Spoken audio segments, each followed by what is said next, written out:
செந்தில் பாலாஜியை கூப்பிடு, ரவுடிய கூப்பிடு, உருவாக்கு. 3 பேர் சேர்ந்த கூட்டணி நைட்டே தெரிஞ்சிச்சு பாருங்க.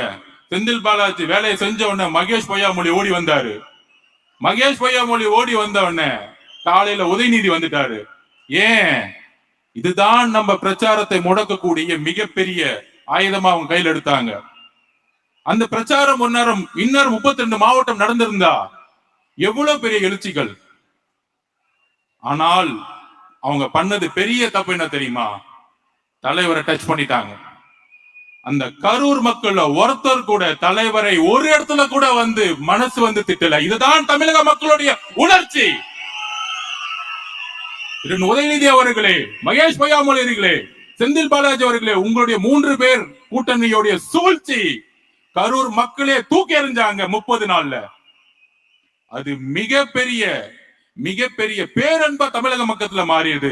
இந்த திமுக இந்த மாதிரி ஒரு படுபாவித்தனத்தை செஞ்சிருச்சே.